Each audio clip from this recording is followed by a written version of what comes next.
Let's delve a little bit into symmetric matrices. This is not a category of matrices we have seen a lot, but they have interesting properties that we're going to be using in the following. So, what is a symmetric matrix? Is a matrix such that it's equal to its transpose. So you can flip elements around the diagonal and you'd find the same things.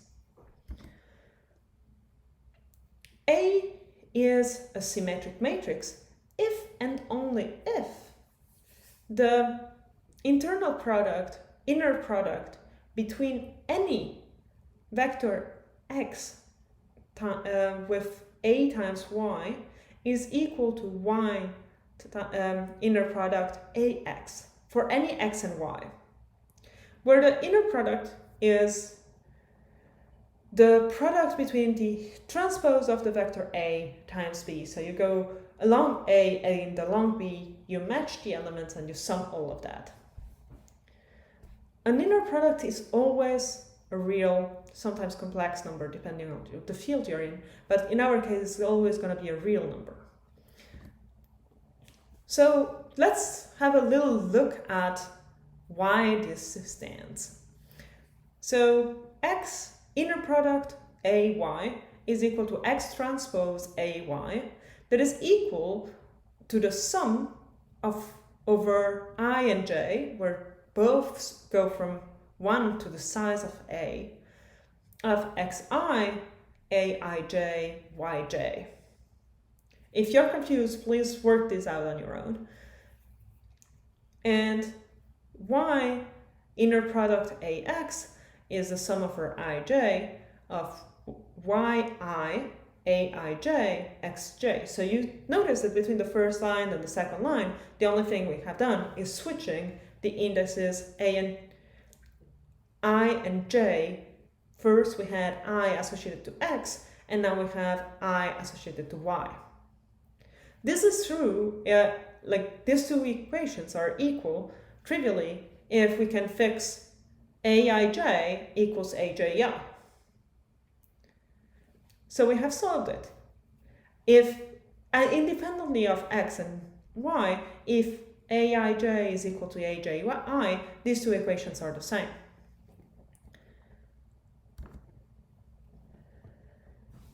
And this is true for all x and y. So let's be a little more clear.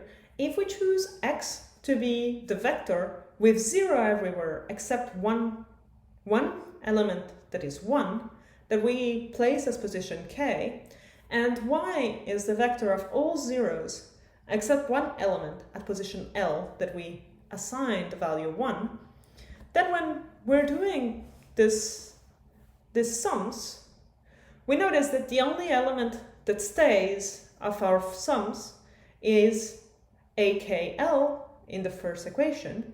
So when we're summing over I and j, xi times aij times yj, well, for every time that I is different than k, x is equal to 0.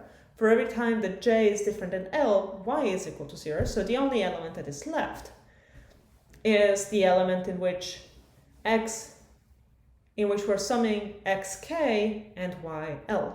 So we're only summing up one term that has value akl. When we're switching the indices, everything follows in the same way, except that the final element that we're looking at in the matrix is alk. So these two elements need to be equal. Then you do it for every possible k and for every possible l, and you notice that this is a two-way street. So if A is equal to A transpose, then it holds that x inner product ay is equal to y inner product ax, and if these two inner products are the same, then A is equal to A transpose.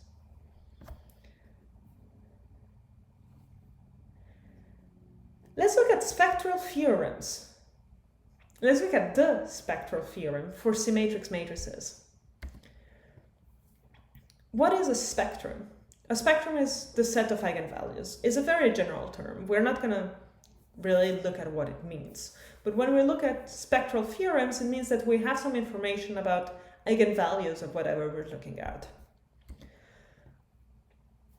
If A is a symmetric matrix, what we have is that we can write A as a sum of its eigenvalues times a product between the two eigenvectors, where the product that we are introducing is the tensor product. The tensor product allows you to take two vectors and create a matrix out of it just by matching every element of the first vector and every element on the second vector and plug it in the appropriate place. So the matrix you created is the product of A vertical, B horizontal, and then you match on every single element. In order for our theorem to be true, we also have to scale the eigenvectors. So this theorem states that if you're taking two different eigenvectors, their inner product is equal to 0, but you have to scale the but in case you're taking the same eigenvector twice, you want to scale the inner product for it to be equal to 1. So here there is a bit of a statement on which eigenvector you want to choose and an information about which properties those eigenvectors have. And it's mixed together. So let's review this theorem again. If A is symmetric, then you can write A as a sum between of all the eigenvalues times the tensor product of each eigenvector by itself, provided that you rescaled all eigenvectors to have the inner product with itself equal to 0. The symmetric matrix also has a property that different eigenvectors, if multiplied through the inner product, have result 0. That means that if you rescaled the eigenvectors to have norm 1, then V1 to Vn is an orthonormal basis.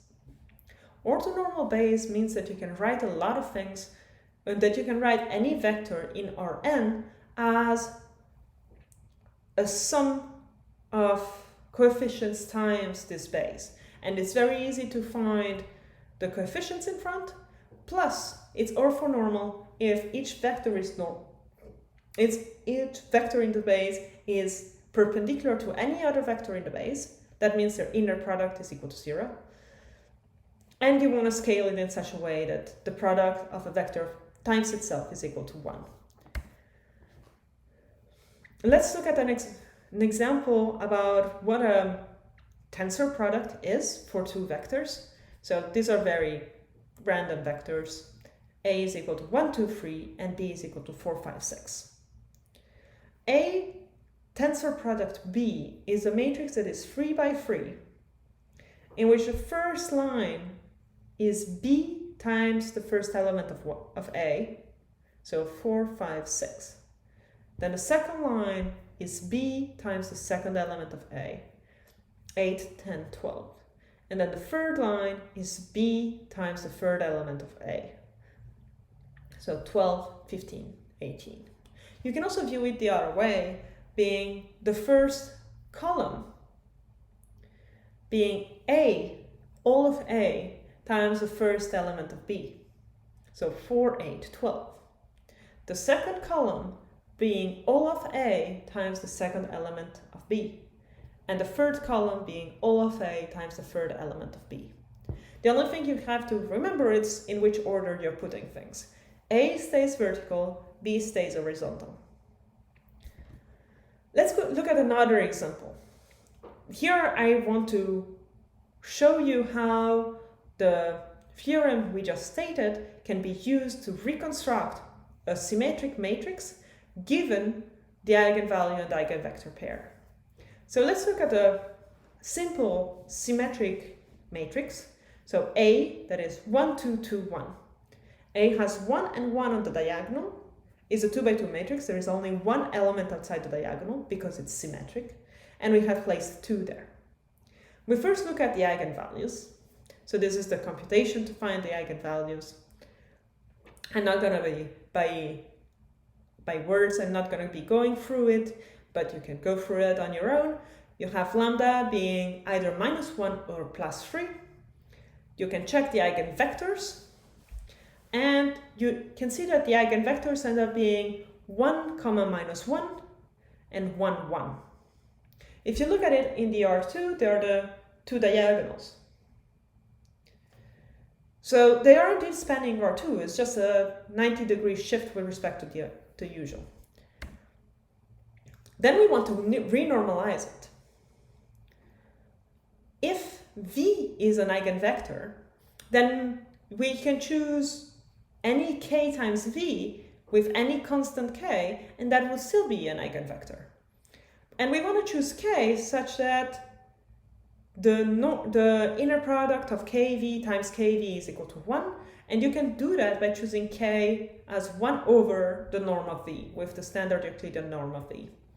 So this is what we're going to be doing. We're going to compute the norm of v1 and the norm of v2. That is easy. It's the square root of the sum of the squares of every element. So 1 squared plus 1 squared, that is 2, square root of that. So the norm of v1 and the norm of v2 are square root of 2. We're going to multiply both v1 and v2 by 1 over square root of 2. And now we have eigenvectors that have norm 1. So we're doing a good job with it.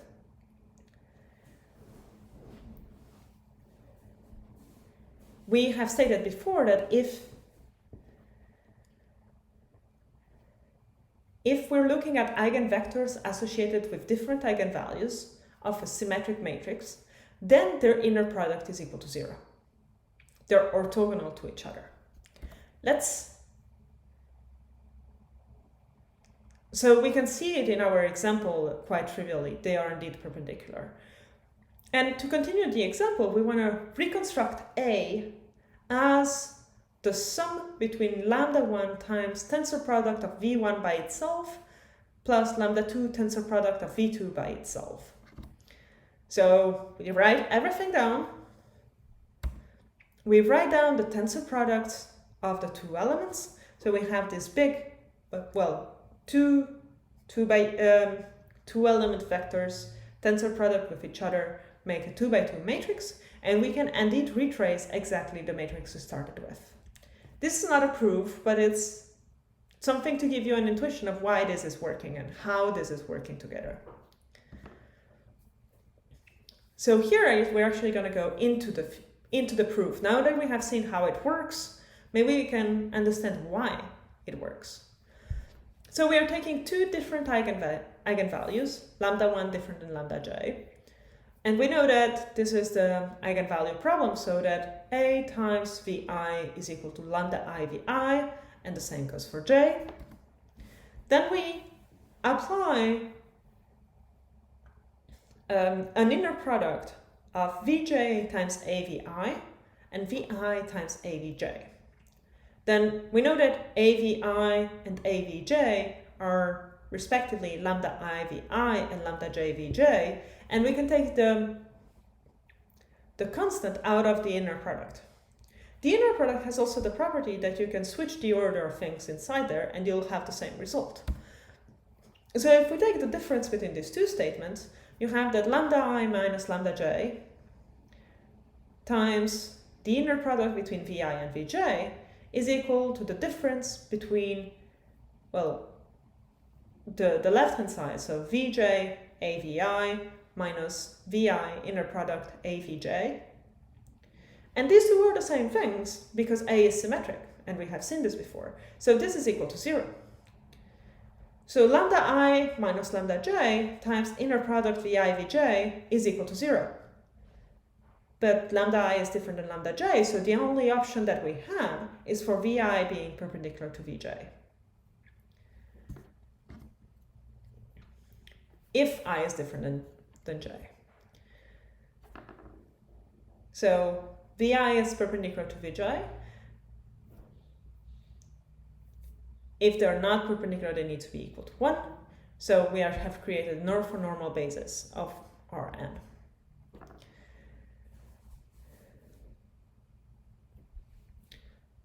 So this, we have proven that if A is symmetric, then the theorem holds, but we said that was if and only if, so we have to go the other direction as well. Let's take any vector x in Rn. If v1 to vn is an orthonormal basis, then we can write x as a sum of components with respect to vi, and a times x as the sum for I equals to 1 to n of xi vi, a times xi vi, with xi being a constant, that is a single element, and vi being a vector. So we can move the constant in front of a, that is not a problem, as long as the vector keeps being on the right of a. But vi is an eigenvector, so you can replace a vi by lambda I vi. Let's go from the other side. We want to prove that ax is equal to this thing, so we want to look at the tensor product of vi times vi applied to x. So by shifting things around, we have that our theorem states that this should be equal to ax, the thing we have just built before. But by doing a bit of computations, we can notice that a tensor product b, that is a matrix, multiplied by x, is equal, the element I of this vector at the end of the day should be equal to the sum over j of ai times bj vxj. And this is the vector a times the inner product of bx, and we take the jth element of that. So that is the same as saying that you have aj, there is a j here, should actually be an I. You have ai multiplied by the inner product of b and x.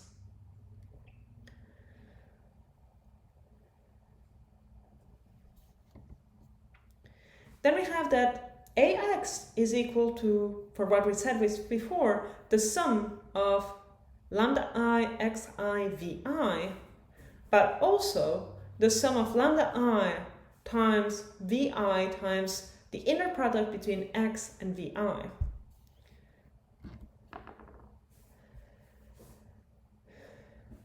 But if v1 to vn are orthonormal, then the projection of x over vi is equal to xi, the ith coordinate of x in the v1 to vn basis. And this concludes the proof. If ax is equal to this inner product of vi times lambda 1, and the sum from going from I to equal 1 to n, all of this applied to x. And if this equality is true for any x that we can choose, then we can take away the x and see that these two matrices are the same thing.